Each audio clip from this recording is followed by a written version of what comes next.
Tim McConvery, welcome to the podcast. Thank you, Paul. It's good to be here. Now, some of these podcasts I come in and there's a classmate who I know and or have met, and others is someone who has a lot of shared history because we had a very similar path in terms of plebe companies, and we even lived near each other as upper class. Yeah, same regiment, right? Yeah, I think same regiment as upperclassmen. Right on. So we'll try not to kind of dive down into separate stories and all the rest, but we'll keep going. So tell us where you are today and what you're up to. Well, today I'm in the villages, so I retired to the villages, which has there's a lot of information out there, plus and minus or pros and cons, but there's some stories. And I wasn't going to bring it up, but I'm glad you did. I could tell you they're probably not true. We haven't observed that at all. The loof is on the cars or the golf cars or whatever, but it's a great place to be. A lot of activity. We're enjoying it. We love it here. So we came here about a year and a half ago, and we really like it. So what was it about Florida? Was it a place you vacationed before, or why Florida? So I lived 3 years in Tampa. I was working for a manufacturing company. Right. We vacation here. I mean, I was in Lower Alabama, aviation. So a lot of my Army time was in Lower Alabama, and then I came back as a civilian. We can get into that later, but so I've spent a lot of time down this way. My brother's in South Florida, and we were in Virginia, D.C., came back to Huntsville, and it was still too cold. So we just had to go it's latitude. We had to keep going south, and this is about as far south as we could go in the United States. So we're in Central Florida. Now, you said you retired to the villages. So are you fully retired, or you still do a little consulting? I am not. I didn't really retire here, but it's a retirement community. I still work full-time telework. I actually have two jobs. I work as a contractor for basically for the government, and work for the Warfighting Acquisition University, used to be called DAU. So I teach, and that's an intermittent job, part-time civilian, federal civilian. Yeah. Two jobs. Yeah. I did see that. Trying to get down to zero, but that's the goal. Yeah, well, many people are in that phase right now. So some have retired, some still. We're close. Yeah, we're close. I'm just, we're trying to get some things straightened out. But as you get down to the villages, you see the weather, and it starts to draw on you. You say, well, I could. Yeah, you're like sitting here working, and everybody else is out playing golf. So. You're just looking out like a child. Look out the window and go, I want to do that someday. When I grow up, I want to play golf. So I want to go play golf like them. Yeah. Are you a golfer? What do you do? Not really. I'm a hacker, but it's fun, so I'd like to get into it more, and you can't really get good at it unless you play a lot and so on. So we're looking forward to the day when we play a lot of golf. Right on. Yeah. And so now the fact that you're able to work from there, you work by wire, I imagine you work remotely. Yes. Yeah. So both my jobs, and the one I was very fortunate they let me do it because, when the recent administration came back in, I'm a contractor and I'm working in Redstone, and they're like, everybody's got to go back to work for the government. The government wants everybody at work, and going to get rid of this telework thing. And I asked my bosses, I said, I'm moving, I'm leaving, I'm going to Florida, and I can keep working, or, I can find something else in Orlando maybe. And they wanted me to keep working. So they said, you can go full telework, but I'm like the only one in the office that's, full telework. So I'm fortunate. Well, that's a credit to you, right? I mean, that's, yeah. I mean, you were at least doing enough that they wanted to keep you. They wanted me to keep working for them. So. Yeah, in my past, I've said, maybe I want to find some in Orlando, and they've said, that's a good idea. Yeah, you should leave. Email cut. Yeah, exactly. Oh, rats. Oh, I guess I got to fall back on the podcasting. Yeah. Well, that's great. So what was it? Was it literally the weather that drove you out of there, or were you ready for a change? No, Huntsville's beautiful. It's a great place. It's a strong community, a lot of things to do. Redstone's a good Army post, and but yeah, it was the weather. We just I have some kids down in the Rucker area, Enterprise, Dothan, And so we were about 5 hours north of them. Now we're 5 hours south of them. And we thought, well, maybe if we get to send to Florida, they'll visit more, because you're near Orlando and Right. stuff. So that was a thought. And kids are busy though, and they don't travel to you. You got to travel to them. So that really didn't work out. But it's still, we're not any further away, and we're warmer. So Well, when you go to the colder area, you can say, well, it'd be good to get back home where the warmth is, I guess. yeah, So- yeah, exactly. And then, so kids are in a circle around you, or you said at 5 hours, are they mostly concentrated in the Rucker area? Well, so my wife has two, and I have four. We have six together. Okay. 10 grandkids. My four are in the Fort Rucker area. Like they're all concentrated around where Fort Rucker is. My other two are, one is close to us in Sanford, which is near Orlando, and then our daughter Courtney is up in at Temple University of Philadelphia. So she's got her master's. She's working for the university teaching some. So okay, so so most of that's the where East the Coast, six, but you've got, did you say 10 grandchildren? 10 grandchildren. Yeah, 10. yeah. All right, well, that's a full plate. All from my side, all from my kids. My wife's like, you got 10 and I have zero, and they're That's all a of healthy, ours. that's a So healthy batch. I got to tell you, yeah, well done, well done. it's That's great. good. Good for you. Yeah, my kids, my son said something funny. He said, "Dad, you're so different as a grandpa. I'm Pop," and Right. he said you're so different than you were as a dad. I was kind of a strict dad, so I'm more of So a that's how it works. more of a pushover grandfather. So That's right. Well, you have yeah, it, right? You have the fallback of the dad having to pick up the slack in the middle. So, yeah, yeah, exactly. so now the weather comment's interesting because you grew up in New Jersey, which I is did. known for its pretty lousy weather. So, It talk, is, yeah. talk about the area you grew up in, because you're a Jersey boy. Yeah, so I grew up in central New Jersey, not too far from New Brunswick, where Rutgers is. Yeah, it's cold. It's within same distance to Philadelphia, New York. All my sports teams were New York teams. Yeah. Um, it was great to go to West Point from New Jersey. You're aware that Yeah. the proximity is important, especially when we were there. My nephew just graduated last week, um, and that's another good story. It was fun to go up there, but they get a lot more time off than we did. And the fact that we got very little time off, I was able to have family come in more often than most, had visitors. So I think it was very lucky the closer you were to live there, to where you lived and your family was when we were at West Point. But yeah, as growing up in New Jersey, you kind of know of West Point, kind of heard of it. It's not too far away, just a couple hours. So it was Right. good. Well, you New Jersey cadets were very popular with the rest of us because you had access to resources. Yeah. My dad we drove a lot of classmates to the Newark airport on the way Yeah. home, and Yeah. brought a couple home to the house on the weekends, Yeah. That's That nice. was always good. Now, New Jersey is very different in its different parts. Was yours a more rural area, or were you more of in a We more were built up area? suburb of New York City. You sure? Yeah. Yeah, and you're always defending your state throughout your life, and everybody sees Newark, and they're like, "Man, New Yeah. Right. Jersey's a hit, right?" And That's South why I asked, Jersey, because my wife's from New Jersey, but her brother actually lives in an area that was completely rural. I mean, it's like out in the country, and it's in New Jersey. So yeah, my sister and my brother and my mom now live in northern New Jersey, up north of Picatinny, right. and that's beautiful up there. It's in the far, there's Yeah. forest and lakes. Um, my other sister has a shore house down at Ocean Grove, Yeah.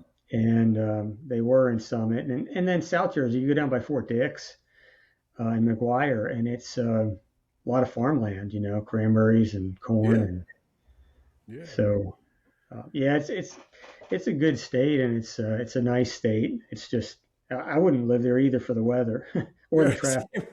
We're seeing a You know, theme. yeah. That's Oh, right. the traffic here too. It's great. I lived in D.C. for that 3 years. I Yeah. went to the War College at McNair, You did. Yeah. NDU, and then I lived there and worked at Fort Belvoir for this DAU job. Now it's where we took, the secretary changed the name of the Defense Department. But when you drive in every day on 95, it's insane. Yeah. So, very different. Here in the villages, the golf carts in the villages. Yeah, here in the villages, we travel a lot on golf cars. We can go to the doctors and the grocery store, and we can go all over on the golf car trails. And then when we're in cars, we have circles everywhere, no traffic lights, because they figure sideswipe fender benders they're safe. You're not going to die in one. So we don't have any. There's not a lot of traffic lights, and so there's not a lot of T-bones, and they like it that way. So traffic moves, and there's just no, you never get stuck in traffic. It's kind of nice. Right, absolutely. Well, I live in Myrtle Beach, which is similar in spirit. Yeah. So you have a similar kind of golf cart and community, slow moving approach to life. So when you were growing up, were you a big sports guy, or were you into cycling? Sports fan, maybe. I was a sports fan. I was more academic. Yeah, I did sports. I did something all 3 seasons of all 4 years of high school, but it was mostly track. I mean, after I realized, I'm not going to play basketball. I'm 5'9", so I wasn't that good, and so I did cross country and track, and then you're starting to build that resume, because I knew I wanted to go to West Point. Yeah, what was that? Where did that come from? The West Point interest. Well, it's in Scouts. I think we must have gone there when I was in Cub Scouts. And I think I knew before I got to 9th grade that I wanted to go to West Point. That's great. Or an academy. I had a couple good teachers at school that advised, how to do that whole application thing. I had nobody that we knew of that was in, career military. But then you start, you mentioned sports. So then I'm like, okay, I'm going to get into sports, and I'm going to try to be a captain of a team by the time you get to be a senior, and all those things that are going to build that West Point resume, right? Yeah. Like Eagle Scout, class president, you do all those things, and you check all those boxes, and you hope you get in. So, so I did that. So you did the Scouts all the way through, though? I did Scouts until 16 or 17, and got the Eagle Scout thing. Yeah. You did? I did, yeah. Good for you. Yeah, Scouts are interesting. The Secretary, of War just had a thing about Scouts. He had some big conference, and he's moving the Scouts back in the direction of, he's hoping to move back in the direction of being Boy Scouts, but certainly making some, adjustments there where they're, they have a good relationship between the Defense Department or the War Department and the Scouts, and he's trying to revive it, because he said in the 70s when we were young, there was 10 million Scouts in the U.S., and today it's less than 1 million, so they've gone way downhill. But I liked it. I mean, it was good, and of course it was one of those like check boxes to get off, to build your resume for getting into the academy. Anecdotally, Eagle Scout ranks very high on admission. It does, yeah. Proof, I guess, or weighting. So that's good. That worked out for you. Yeah. Okay.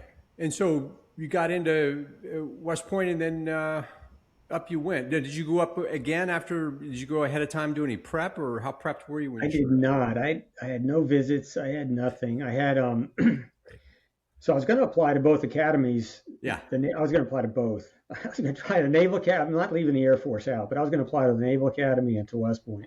Right. And there was some shop teacher who had very small political, town political, boroughs in New Jersey. We had a borough. Right. And he had a little bit of knowledge, and he said, what you need to do is put all your eggs in one basket, because that gives the politicians an idea that you're serious about this school and you're not open. Yeah. And he said, and if you know which one you want to go to, if you go in for both, then the congressman might, play their 10 nominations off each other and, end up putting you in the one you don't want, even if it's your second choice rather than the one you want. So go all in on one. So I did. I went all in for one. Well, it worked out because here we yeah, it sit. worked out because it was the one. It was the one I wanted to go to, and so I was very happy. So, and when you showed up, those, but you like the rest of us, just kind of showed up from Central New Jersey. You Yeah, I was polishing my over. shoes with Hershey bars, and you know, and then you're looking at these guys that went to the prep school, going, "Man, how do you do that?" And of course they'd help us out, right? Um, but we were clueless. Our day, I was clueless. Yeah, yeah. Well, You I know, think I can't. Which Beast company were you in? Because I think we were in the same one. I think we ended up in was the it seventh? seventh. Yeah, I think Yeah, we might even been in the same platoon or squad. But I had anyway, the I had Snow and Kellis, Danny Kellis, and my squad leaders. I can't yeah, no, I remember. had Dubay and Chu. So I was in a Okay, different squad. yeah, All right. Well, that's interesting that you remember that. Uh, I actually I do reached out to remember. one of I them. do remember our squad leaders. Yeah, there you go. But we both had Lionel Ortiz as our commander. Never to Yeah, be yep. forgotten. No, This is terrific. And then we ended up in the C4 Cowboys together. yeehaw! Yeehaw! There we go. With What a great company that was, actually, in our retrospect. first sergeant It's was a little hurtful. Statura was our first sergeant, right? Was Statch? Statch was the company commander. Yeah, Oh, yeah. company commander. Okay, yeah. And Right. then somebody blonde-headed guy was our first sergeant. I can't remember. Yeah, yeah. I just remember they gave us. That was a hard company as a plebe. That was a hard company as a plebe. Who did you room with in the beginning? Who was around you? Let's see, who'd we have? Stephen Galloway. See, Yeah, okay. Galloway, I think. Steve Galloway. Lawrence Mixon, was he in our company No, or no? Lawrence. He was in our Beast Barracks company. Yeah, yeah. So that it just shows the way that place worked, right? So we were in different platoons and in different rooms, obviously, but we ran across each other very little because we were always afraid to go out of our rooms. So Sean Murray, right? parts of the Peterson, the other hallway, and I probably saw you 3 times the whole semester. Yeah. Sean Murray was I think one of my roommates. There you go. Yeah. Yeah, and then how did you find the academics, the plebe year? So you must have had good grades coming out of high school if you were. I had really good grades coming out of high school. I wasn't challenged much in the public school system in my hometown. It was easy, I guess, and so Right. I didn't. That's not good to have high school be easy for you, and then you don't learn good study habits, and you're not. So I was not tanking, but I was not doing well.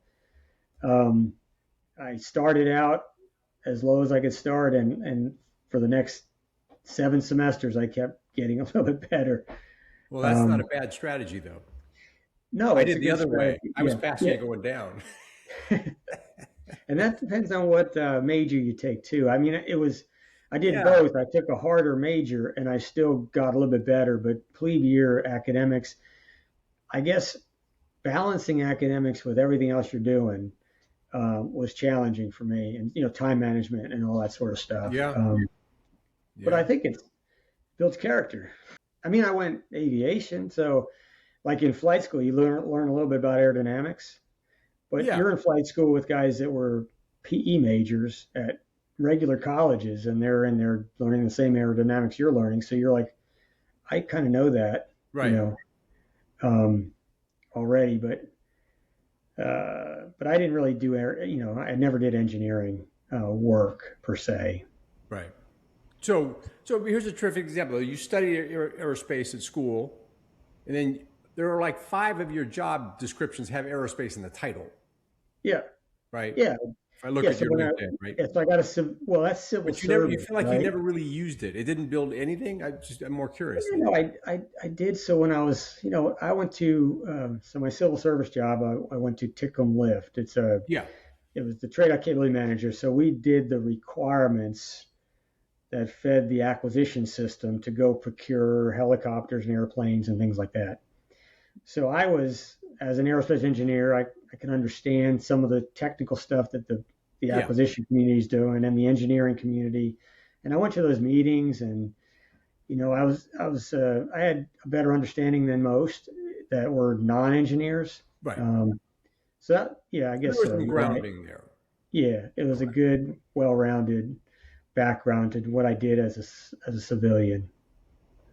Now, when you were, I glanced at the howitzer and said you were in the cycling club, right? Is that right? Yes, What yes, that got was you into funny. that if that wasn't a big high school pursuit? Is that something you started at the academy?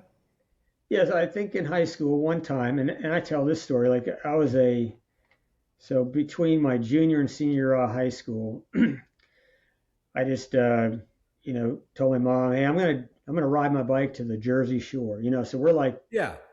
we're probably 40 or 50 miles away. I got a friend who was a year behind me, and we put on a backpack and strapped a tent to the back of a 10 speed, back then in the day, Right, and we right. just rode our bikes down to the Jersey Shore and spent 2 nights in a campground and came back. And you tell that story today, and people are like, "You can't let a kid do that," Right. But Right. that was a different time, and so I didn't. I rode around town on a 10 speed when I was in high school, Yeah. Okay. and then I was a runner, but Yeah. I wasn't good enough to run at West Point. We tried out for the track team during Beast Barracks, right? So they're You like, gave it a anybody want shot. to do anyone want to do open tryouts? Yeah. Show up at the track, and they're going to take one kid out of 100 and Right. add it to the 15 that were recruited to run track Yeah. on the Right. distance team, right? So they put us all on the track, and we're in Beast Barracks, and we get on there and we run a mile. And I probably come in at like 4:55, and I'm Yeah. probably in, 50th place out of 75 kids. And they're like, all right, we're taking the guy the top guy for the track team, you Yeah. know. But then in the fall, it's like they're trying out for the cycling team. I'm like, well, if I could run, I could ride a bike, and so Yeah. I just went out for the team, and they had a ride off. We rode out to out past Camp Buckner and out past Lake Frederick, and we went all the way out to that interchange by Harriman where you can get on the thruway. Yeah. That's probably about, I don't know, maybe it's a 15-mile out and back, or a 20-mile out and back or something. And I made it high enough on the team to make the cycling team, which was a club sport. It was a club, but it was a Yeah, club where you got out of drill, right? yeah, There it was the wasn't worth clubs that it. were Yeah, just really clubs. there, So you still had to there's drill. no And you, table, there's no core squad tables. right. Right. You got out of drill, but when you came back from riding 20 miles, and they're expecting you to run 120 steps a minute up to the sixth floor of Eisenhower Hall, you're like, Right. man, my legs are jelly. I can't do I got to this. tell you, I'll go carry a rifle around for 40 minutes rather than Yeah, ride I'd down rather on do the that and have permanent 2 days gig. off a week to do homework or something, Right. instead of You did that as a practicing, plebe, though. five. That's strong, though. As a plebe, you did that. Yeah, yeah, yeah. Yeah, it was funny because I don't know who the person was. We had a guy came from California, had his bike shipped out there, Yeah. and I was using a club bike, like this black, I don't know, Ross, 10 speed or whatever. Yeah. Yeah. And he didn't make the team. I mean, he had shoes and gear and You're kidding. Yeah. bike and And you were on the club squad extra bike, and well, yeah, good for you. I was on the the club bike, but it Yeah, was good cool. for you. But you did that for 3 years, I think, right? I only did one. No, I gave it Oh, up. just one. Yeah. Yeah. Okay. So then to transition over to, so we survived C4. Here we are to talk about it. Yep. G3. I was just down the hall from you at I3, but you were a G3 gopher. Yeah. G3. I think I don't know if Wee's mentioned it, but our claim to fame was first year. We would typically have a quorum at the Firstie Club. Yeah. Like there's 36 companies, and G3 would have a quorum. Like Yeah. we could hold court at the Firstie Club and say we have a majority here. There was a certain That was like our claim to fame. I mean, norm in yeah. G3. You guys, I tell you what, being in another company, After it taps, was a did lot you of ever fun come to an hanging after out with you taps? guys. Did you ever come to an after taps craps game or anything? I mean, I never made any of that. I never made any of that. But boy, I tell you what, you guys were a hoot going down there. So G3 was a spirited group, yeah, yeah. for sure, right? And then how did you find to transition to upper class yearling year? And I guess our area of Third Regiment was not too hardcore, so it wasn't so bad. No, it was yearly year was fine. I mean, the whole rest of the way, I talked to some cadets, and I've talked to some going into West Point, and I say that on day one, I told myself I was going to graduate, because I think if you Yeah. don't have that mentality, you'll probably leave. Like, you'll probably quit. Yeah. Did you know Gerald Lee? Yeah. Hawaii, Gerald Lee. Yep. Yeah, he didn't come back from, I think it was yearling Christmas, maybe. I don't know. He just was homesick for Hawaii. Yeah. And, and it was, I remember the first time we had snow, he was just excited. Like, he was so excited to be running around, just dancing in the snow. Every room, you couldn't believe it. Yeah. Right. But I had not grown up in snow, and I was less excited than Gerald. That's for sure. We talk about aerospace. What was it about aerospace that got you fired up? Like, what was the first thing where you said, "I got to study this"? I think again, I decided to go to West Point probably before I was in ninth grade, and I think I decided to be an engineer around the same time, so I was always planning to be an engineer. And then getting there, so if I would have not gone to West Point, I was looking at the Naval Academy, and then I was looking at Notre Dame. Yep. And I was going to do an ROTC scholarship, Navy possibly. I think Notre Dame has got Navy. And that would have been possibly nuclear engineering or something like that. But I was always going to be an engineer, so maybe it was physics or something that made me lean towards aerospace. And then it was just the thought of going aviation related to aerospace. So I think that was all those things lined up and, made my choice for me. So you had this kind of sense of going deep on your area. So if you're going to do aviation, you're going to learn aerospace as well. Yeah, that's what I was thinking. How many, was that a big group that went through that discipline? Because I didn't have any contact with it. Was it a lot of you guys studying that?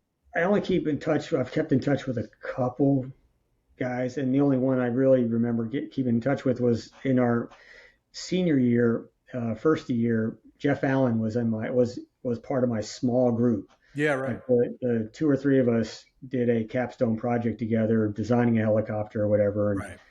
We had a number of really interesting professors. Al Patterson, whose father was the governor of Alabama, his grandfather was the governor of Alabama.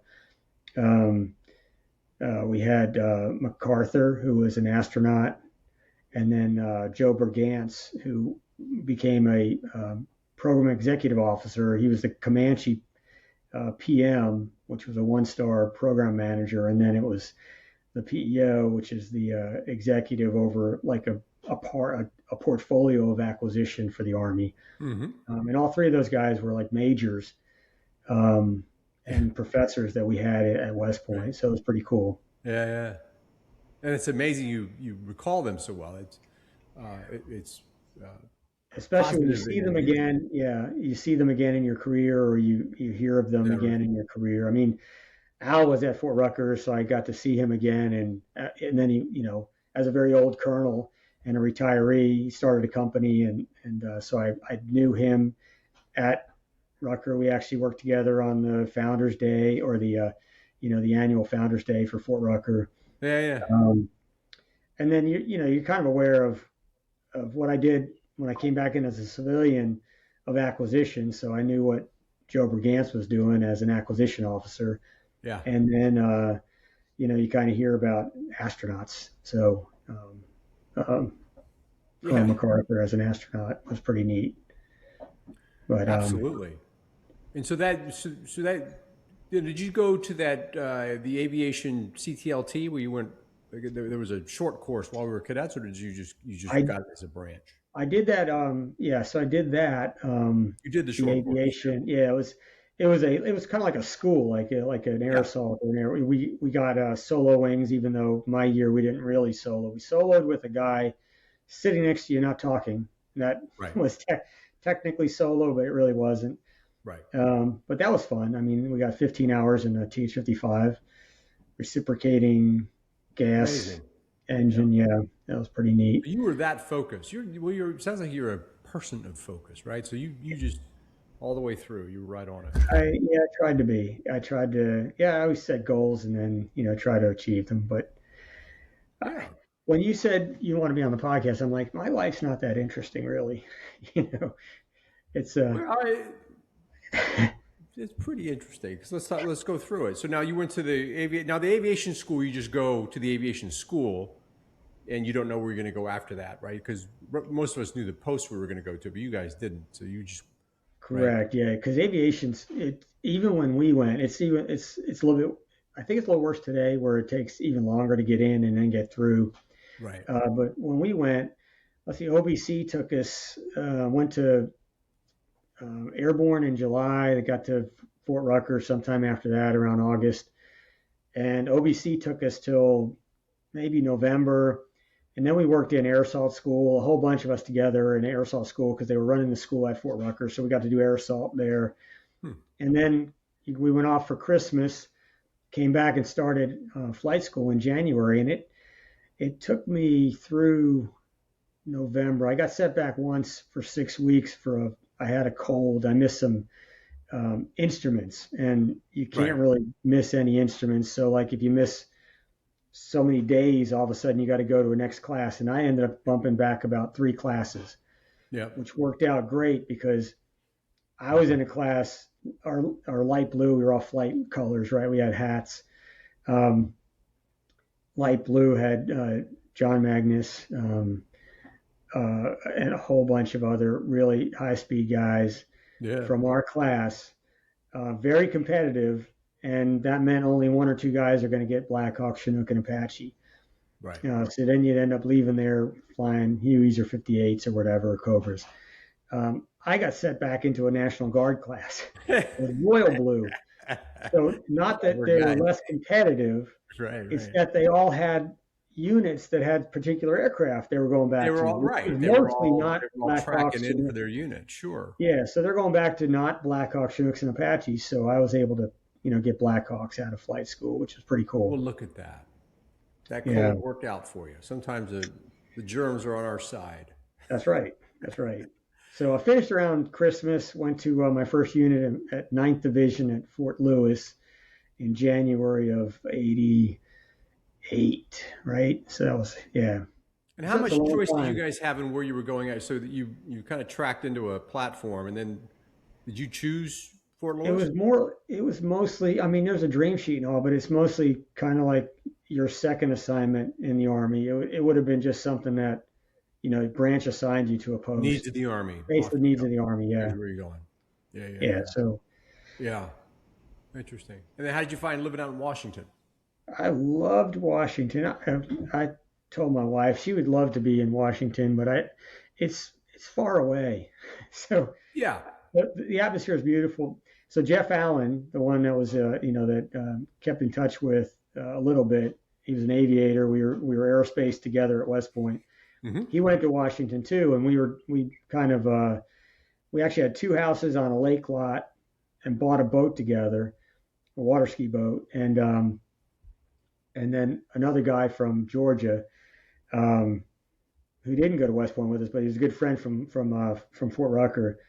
He ended up staying in Washington. So Jeff stayed up in Washington. You've probably seen some stuff on Facebook, for Jeff Allen, but he started a company doing Amazon delivery. He's got his own company that's a delivery service for Amazon with vans and stuff. But yeah, he met his wife and they stayed there, and I've visited him once since then. But I loved Washington. It was beautiful up there. That area of the country is really nice. Yeah, great place as a first assignment. Living on the lake with a boat. Yeah. That aviation career really works out for some of you guys. That's perfect. Yeah. I didn't have flying it. The 9th Division didn't. We were kind of way down on the list of units that would go somewhere, right? So the 2 times I went somewhere was because the 9th Division didn't need me. Yeah. So they sent me to Panama to fill in in the 1st of 228th, which is was the unit that was in Panama, Fort Kobe. They lost 2 Blackhawks in an accident, a goggle accident. They just meshed rotor blades on the runway, destroyed 2 aircraft, and they were short 2 aircraft. And so when things started heating up in 89, they had to go to full strength. And so they needed a platoon section, 2 aircraft to come down. So I was a platoon leader. I had 2 aircraft. I had some pilots. IPs, and we all went down to Panama to fill in. And I stayed there the summer, but I wasn't there for just cause. I left in I think September, maybe, came back, and then December was when we came in and took Noriega out of the country. Yeah, right. So no kidding. So you watched it on TV after having flown over all that terrain for. Now that was some great flying, like really good I bet, training and flying. It was fun to be down in Panama. Yeah. Even with we were heavily under restrictions and stuff, but it was really good Army stuff down there. So track your so that's a solid start though. So at the 9th, you did the Panama. Obviously, things in Panama went well. Yeah. So to track it through. So what did you retire as? I retired as a colonel. Colonel. So yeah. So there you go. So after that, the 9th Division sent me to the 101st to participate in Desert Storm, right? So I was not a member of the 101st except for the 4 months I went there around January of 91. So I was there till April and did that. And I got a story. I told it to Black Hawk when I was over there, but that's a good story. The what now? So walk us through it. So the day the ground war started, I was in the 5th and 101st. We had a habitual relationship with one of the infantry brigades, right? We had 3 at the time, the only division in the Army. We had I think we had 9 battalions in the 101st Brigade, right? So, but we had 3 Black Hawk battalions. We had a whole Chinook battalion. No one else in the Army had those things.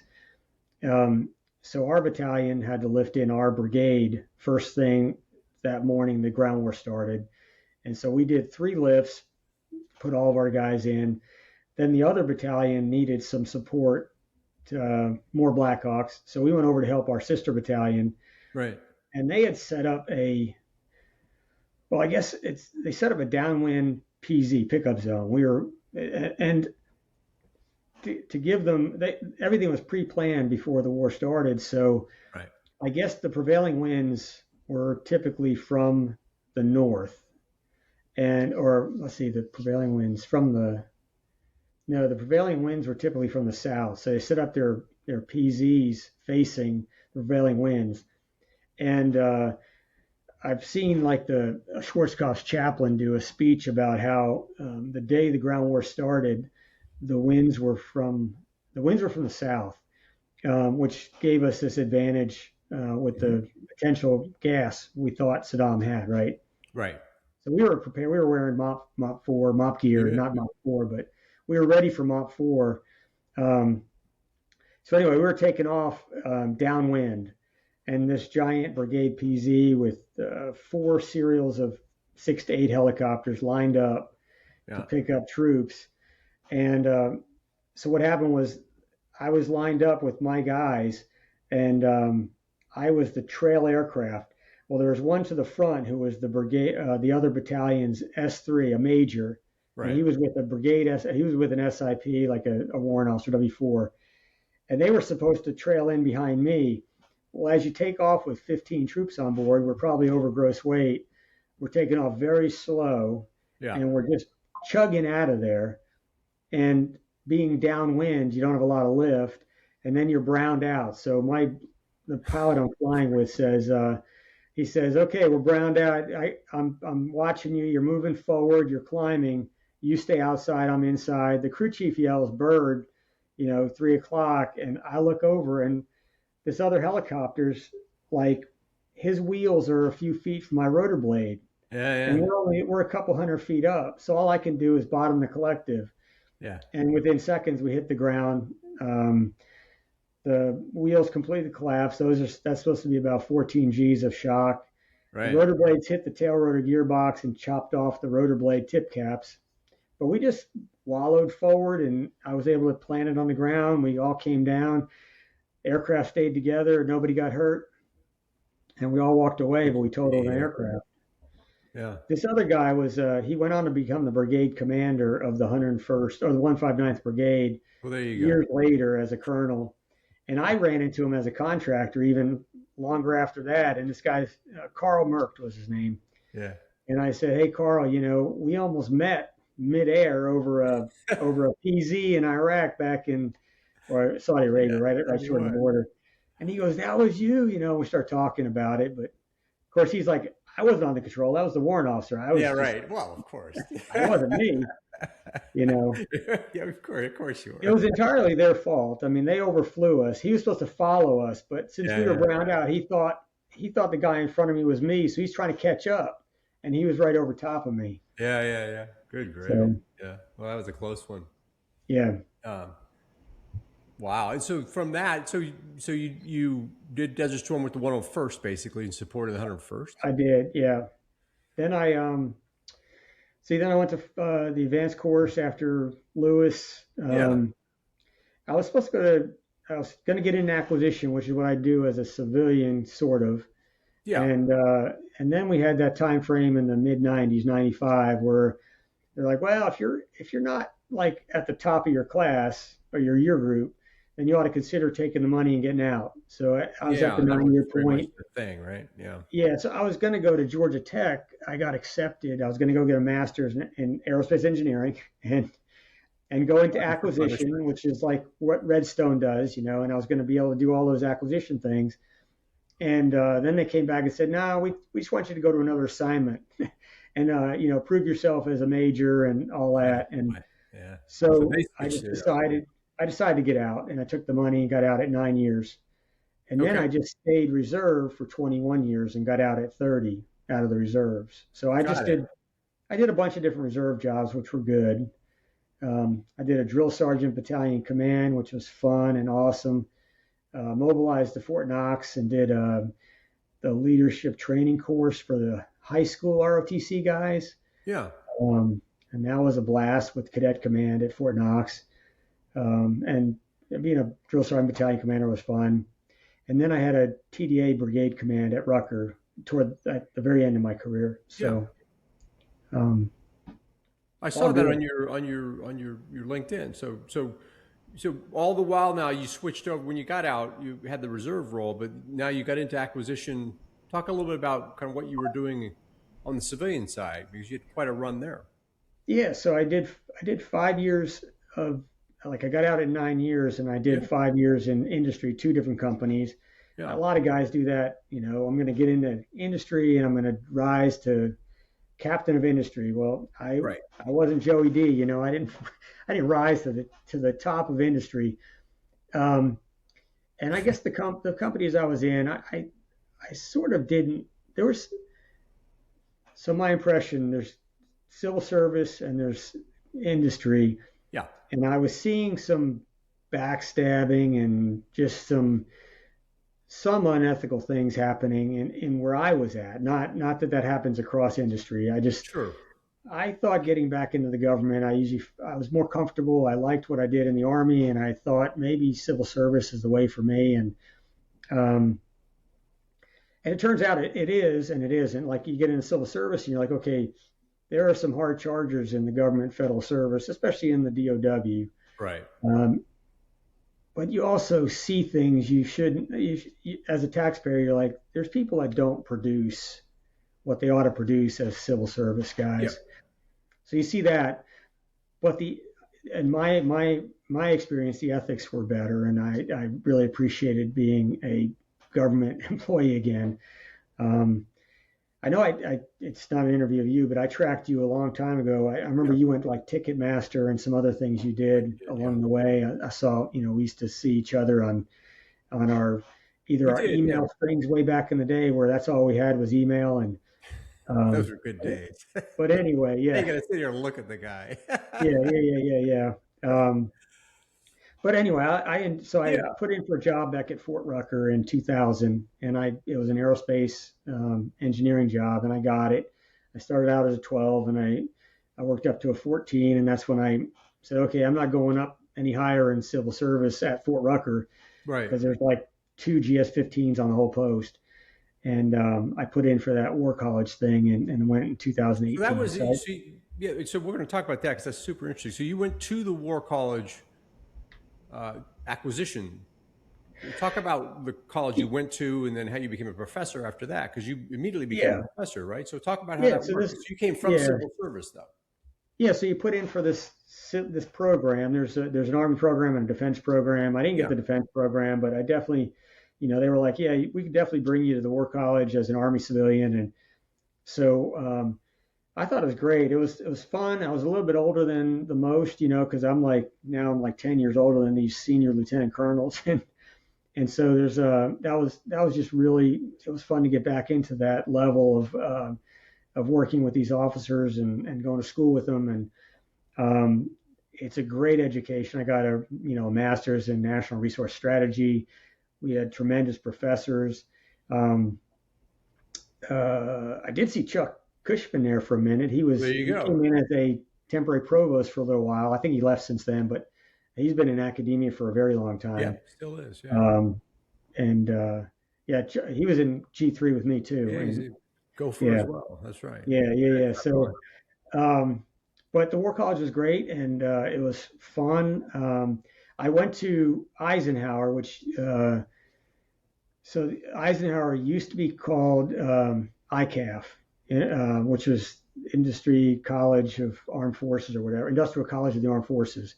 Uh-huh. It was very much created to build the business side and the acquisition side of the DoD. Right. Like, we needed folks that were going to understand resourcing the strategy like they did. We had to read Freedom's Forge, right? The book that was written about how industry was the other half of winning World War II, right? So that was like the intro book we read before we got there that semester, that fall, and that was kind of the focus of the whole year we were there. But it was fun, and I did the acquisition as like a elective, I guess, which, since I was doing requirements, very related at what I did at Fort Rucker to acquisition, because we worked closely with the folks at Redstone.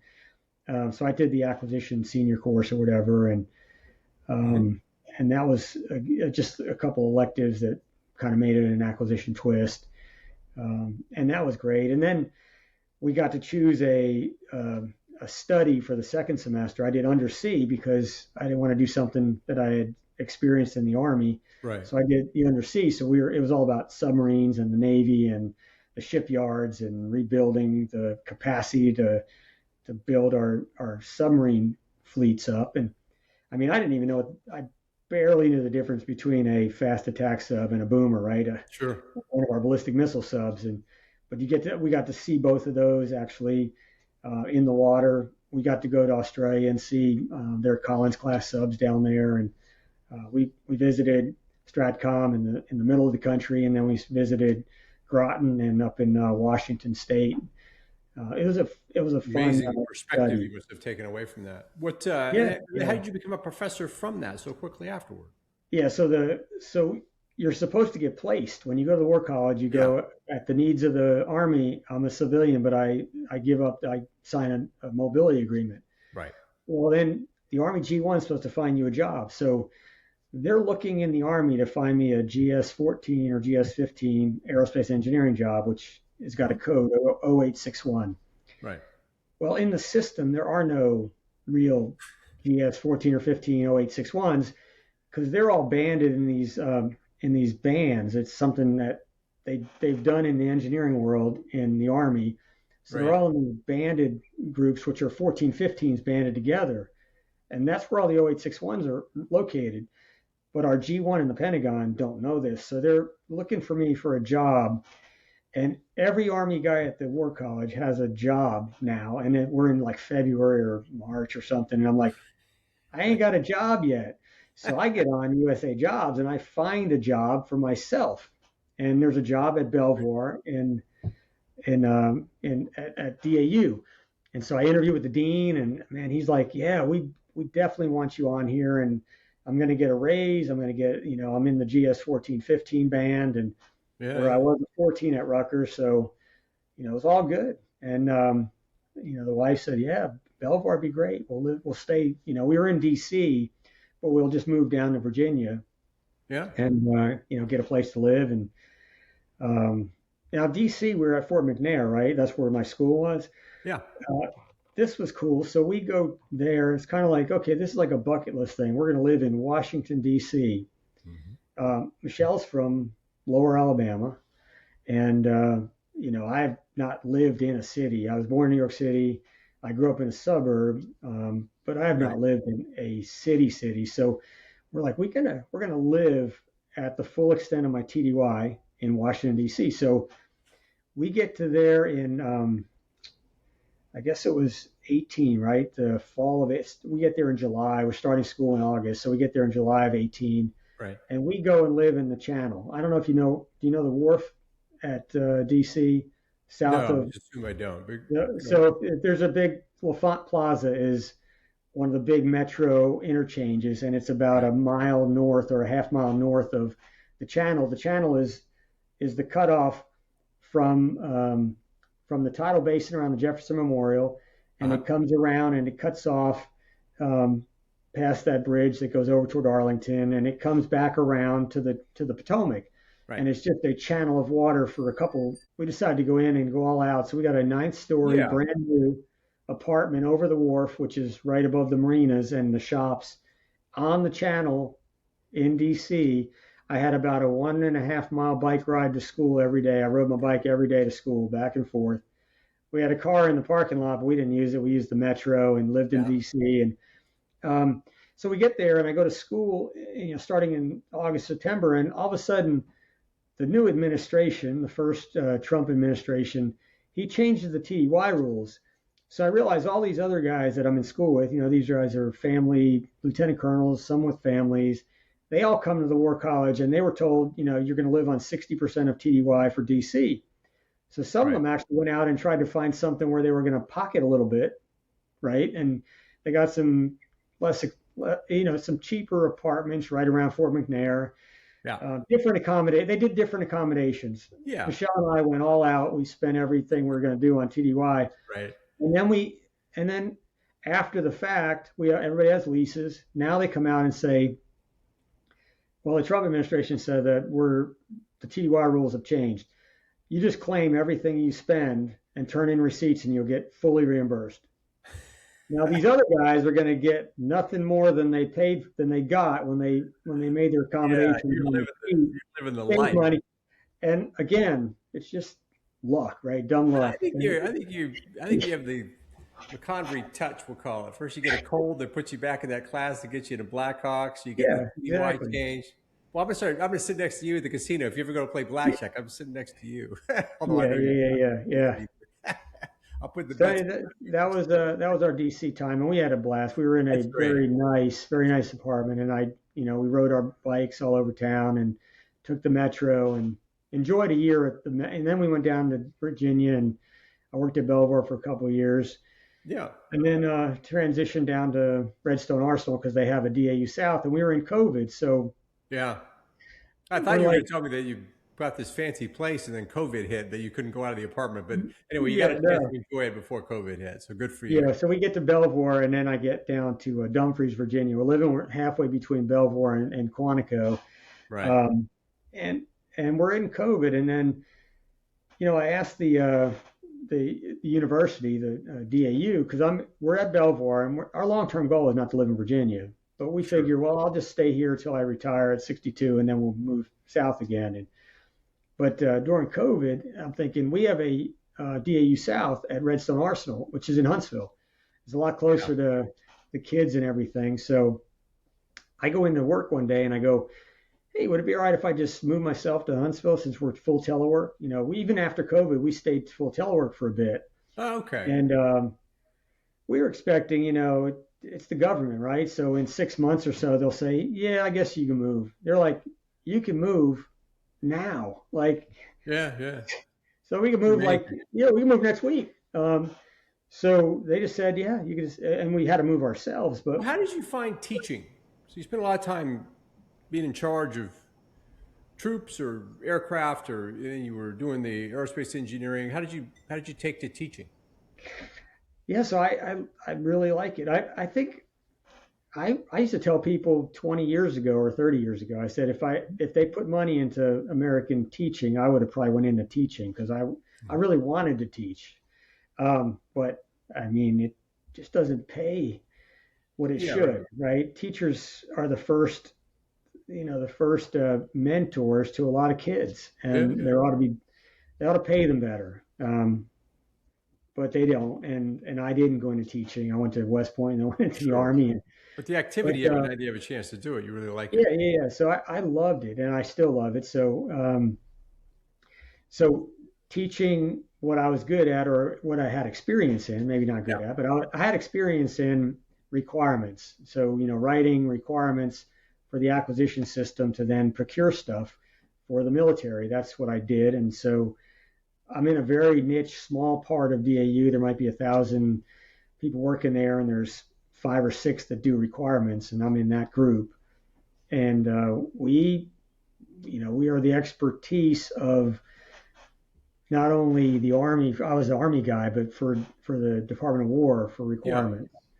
We work closely with the J8, and they're the ones that kind of own the process. But it's interesting, and we do.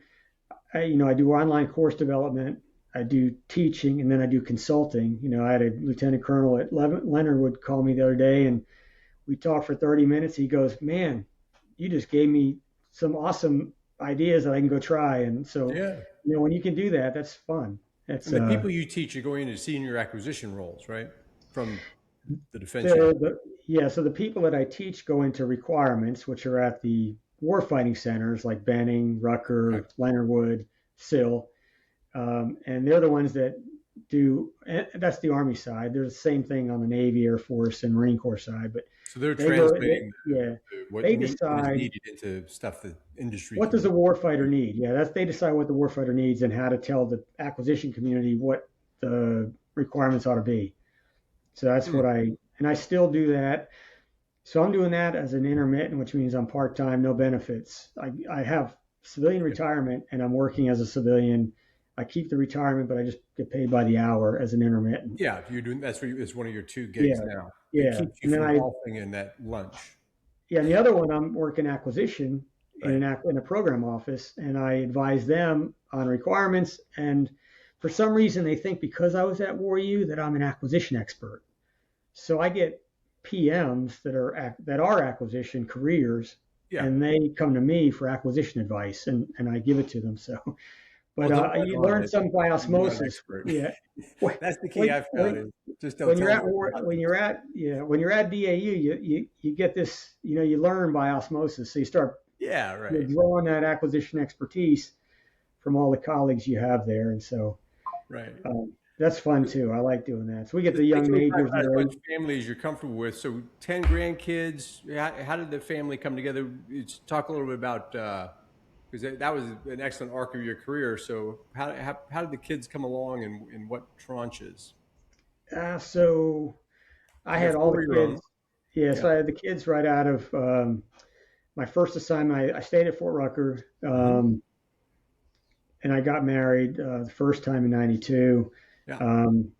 My oldest is adopted, so my first wife had a son, like a toddler, when we met, and so I adopted him, and then we had 3 kids. And then I got out, did the 5 years, 2 in Kentucky and 3 in Tampa, Florida, as a process engineer and a line supervisor in a couple of factories. And then went back to Fort Rucker.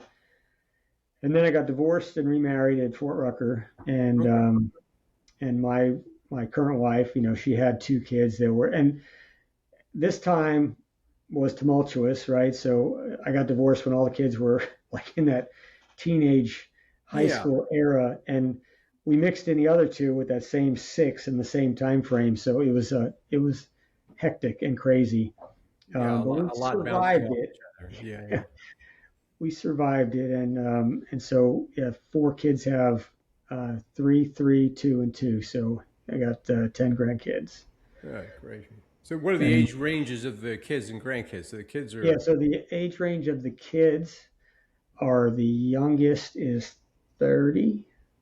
The oldest is 36. So they're all 6 of them are in that 6-year window. Tight shot group, I think that's called. Yeah, there you go. Tight shot group. Yep. Not like my shot group when I fire weapons anymore, because my eyes are not that good. And the grandkids, what's the oldest grandkid? The oldest is 10, and the 10. youngest is You're about buying Christmas gifts of all yeah, types. yeah, Okay. 10 down to like one, Yeah. less than one. Yeah, there's a couple And down babies. to the beginning point. Yeah. That's terrific. And what? So you just mentioned you were up at the academy at graduation. Talk about that. Okay, so that was fun, real fun. My nephew, my baby sister, she's 10 years younger than me. Her oldest, Michael, we took him up there about 11 years ago. Yeah. I got a picture of him and his sister sitting on a cannon at Trophy Point, and Yeah. he's wearing a Gator shirt. My brother went to Florida, so he's Yeah. wearing a Gator shirt at West Point 11 years ago. And I asked my sister, I said, is there any chance that he would consider the academy? And she's like, oh, no, no, no. My sister's like, no, no, no. So when, he decided he wanted to go to the academy, it was awesome. Yeah. Super, super proud of him. And he's not like me. He was brilliant. I mean, he ended up 40th in the class, summa cum laude, Wow. absolute top of his class. He was in the spirit band. He plays the drums. He got the physics award. So Oh my goodness. Good for him. super, super smart kid. And we were so proud of him. So anyway, he asked me to do his commissioning. So I Oh, how did nice. that. We went up there and did that. I Class of didn't see 2026. anybody. How about that? What's that? Class of 26, right? Class of 26. So it's our 40 40 years, 40 year. years, Yeah. 40 years afterward. There you go. They don't consider 40 a special. It's 50 is when you get to have your legacy class, and not That's right. 40. That's But right. But we got to get anything. We'll take anything we can get, though, Tim. we have to start training for 10 years from now to do, or for 6 years from now to do the march back from Lake That's right. Frederick. Because Although our mutual friend Wheeze does it every year. So yeah, I figured I if guess Wheeze you can get. do it, we can do it. I think I put in for it when Michael was going to be there, but they give you special. You're not in the lottery. Yeah. When you're in the 50-year legacy class, you're automatically able to do the march back. When you do the 50th, yeah. When you do the 50. Otherwise, you're in the lottery, and maybe if you're a repeat offender like Weeze, he gets to go anyway because I maybe think you build. It's like the New you York probably Marathon. You get certain you get privileges. some right. So we got a guy though. Wheeze can get us in. I'll Yeah. let you go and take pictures.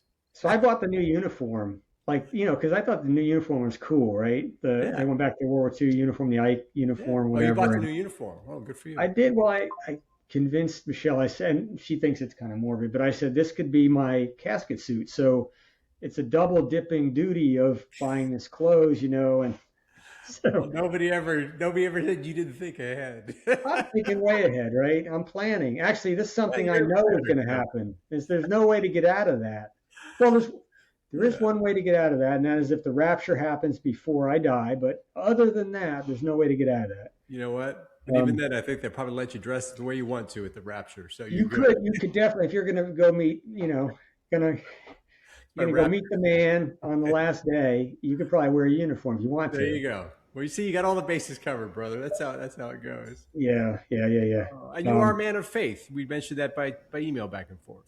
Yeah, absolutely. It's one of the biggest, probably one of the greatest changes in my senior adult life. I've always been a man of faith, and it's an odd thing that happened when I got divorced, and you kind of get kicked out of the Catholic Church, and so I grew up Catholic. I was created Catholic. My family's mostly still Catholic, but they don't like divorce at all, and not that it's a good thing. Don't recommend it. Yeah. But it happens, and then there's no way to get around it in the Catholic Church. So anyway, I found that my faith got much stronger becoming evangelical Christian. Somebody just believes in the truth of the Bible. Yep. And I found more fellowship with fellow believers, and and we keep close with people we go to church with and in our communities, and so yeah, I've grown significantly closer to my faith as I got older, I think, and that's a good thing, Yeah.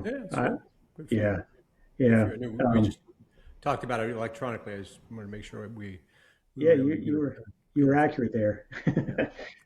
I put it in my, I think I put it in my bio, right? Like, because we're the putting bio our that book we together. exchanged We're putting notes, that book together. up. Yeah. You'd mentioned it. Yeah. So that was, you probably read that in my bio. I have one more quick story for you. You got a time for one quick story? Oh, yeah. So at DAU, we would go, and typically the requirements guys would have to go brief anybody that's going to chain of command to approve requirements. So, we had we had a couple classmates to do some tremendous things in the Army, Dan Hoganson, and we had a couple secretaries out of our class. But Joe Martin was our vice for a while. And as the vice chief of staff of the Army, that's a position that had to get requirements trained. So my dean was a retired Marine Corps guy, an SES-1. He came out of the Marine Corps as a colonel, and he was big on pomp and circumstance. He was big on priorities and recognition of rank and all that, right? So I was supposed to be on a fly on the wall to this meeting. So I have a boss, and I have a boss's boss, and the dean, and we're going in to brief General Martin, and I mentioned it to my dean, and I said, just so you know, Pat, he says, Pat, just we went to school together like 35 years ago, and so I went to school with the vice, but he probably won't remember me. So so I'm in there for like subject matter expert questions about things that are deep in the process that we're telling him about. So so the three of us walk through the door. I'm walking third, and he goes by the dean, by my boss. He goes, "Hey Tim, how you doing?" I'm like, that's incredible. I'm like, how does he even remember me? He's done remarkable things in the Army. And but that's Joe too. I mean, to his credit, I mean that story is completely consistent with who he is. Yeah, and he's got a tremendous mind, and he said, you look about the same, except a little older, a little grayer. Yeah. And I said, yeah, you too. You look about the same, a little bit grayer, a little bit older, a little bit more senior. Yeah, a little more senior. That's great. And then I took my place against the wall, and I didn't say anything else. But you did your thing, and they had their meeting. Yeah, absolutely. It was nice. It was awesome. I mean, that is nice. That when those little moments make it, make it all worthwhile. So yeah. Tim, is there anything we have not talked about, any story you'd love to share that we've failed to touch on today? I don't think so. I didn't think I had any stories to tell you. So well, look at that. We went for a good bit here, and we probably only got half of them. Tim McConvery, it was fantastic getting to get back together, and an old plebe buddy from C4, and it was some great stories. I really appreciate you joining. Yeah. Hey, thank you. It was good talking to you again, Paul. Thank you for listening to this episode of the Courage Never Quits podcast, where any member of the class of 1986 who is willing to tell their story will be a guest. To get the word out and stay up to date on the latest episodes, hit the like and subscribe button. With over 900 living graduates, we have a lot of stories to tell, and you don't want to miss any of them. We'll see you in the next episode.